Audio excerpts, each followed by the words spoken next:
This is my take on the Premier League's opening weekend, or more specifically the games I actually care about. I was actually too poor to have an accumulator on for this weekend, but I promised myself that if I did get money somehow by Saturday, that I would not bet on Arsenal under any circumstance. I'm not going to pretend I'm psychic and act like I knew we were going to get beaten 3-1 at home by a relegation candidate, but I knew for a fact that a win was uncertain, and just as a general rule, two teams you should never bet on, Arsenal and Liverpool, and sometimes Valencia, because one time they stopped me winning £350, which was really annoying. We signed literally nobody that I've heard of before the window. Even Spurs signed Soldado, who I know, and I'm not saying I would have liked him to come to Arsenal, but Spurs' ambition is to get top 4, Soldado is a player who can help them do that. Our ambition, after qualifying for top 4 for so long, should actually be the push for the Premier League, and so we should have bought a player like equivalent to Soldado only for our own ambitions. Suarez probably fits the actual bill of that player. Like every single deal this summer, we just messed it up basically. And after losing at home to Aston Villa, it actually made me realise that there is a very real possibility of us losing the Champions League qualifier. And before there wasn't even the thought in my mind that it was possible, but now I realise it is very possible. But anyway, final score, Aston Villa 3, Arsenal 1. I regret not putting Benteke in my fantasy football team, but I thought he wouldn't score any goals because it's against Arsenal, Chelsea, blah blah blah. All the good teams, I didn't think he'd score, but he proved me wrong. But they were both from penalties, so I mean, it counts, but it's like, are you going to get 2 penalties in your next game? I don't think so. Meanwhile, Spurs won a game.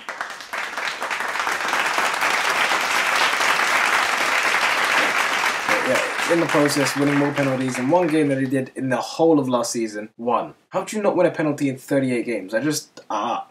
I couldn't even comprehend that. Arsenal legend Shamak was on for Palace, doing what he does best, not scoring goals and just basically giving the ball away. But hey, that's his thing. He gets paid about 30k a week for it, so let him do it. I don't care. To be honest, I didn't really care about this game either. Like, I mean, Spurs won 1-0 against the newly promoted side from a penalty. Like, I don't care. Unless you finish ahead of us at the end of the season by 3 points, then I'll say, look at that game and be like, oh, you know, those are the 3 points that got you ahead of us. It is literally the same old story every single season. Spurs are looking better than us, as they have for the last 2 seasons in a row. Come March, they'll probably be ahead of us, let's say 7 to 12 points, 10 points, let's say 10 points. We're going to come back on the last day, we'll get Champions League, 4th place, 3rd place, whichever one it is. And I am tired. That being said, as tired as I am, I don't want Spurs to actually overtake us one year, because while that would be different, that also sucks balls. The next game was the one-man team beating Swansea 4-1 at home. Gary Neville put it, they were outdone by one man. Danny Welbeck, he scored 2 goals in one game,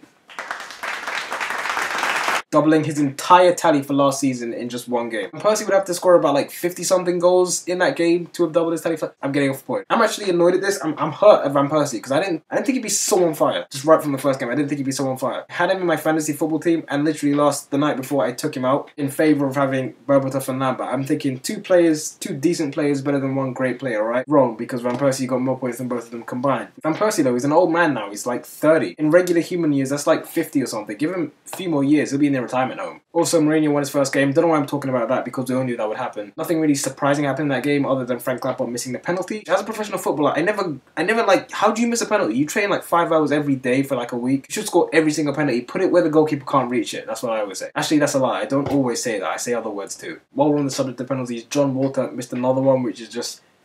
Last season he missed 2 penalties in one game and scored an own goal, and they're still letting that deformed ogre take penalties. He may truly be the worst Premier League footballer of all time who actually starts and plays games regularly. As of recording this, not all games have been played. Man City have to play Newcastle on Monday Night Football. My prediction for that is 3-0, though I'm going on the record of saying that I'm not really that impressed with City's new signings. For what City are trying to achieve, like, they're not that great. Negredo is probably the best signing they've made, because Negredo was sick. A title-challenging side, in my opinion, they should have gone for Suarez. If not just for the fact that he's probably the most hated person by Manchester United fans right now. Anyways, that's my little crap review of the Premier League weekend, I guess. Shout out to all these people who shared my video a month ago. I literally had to scroll through my mentions for my Twitter mentions for a month to try and find these. But yeah, there you go.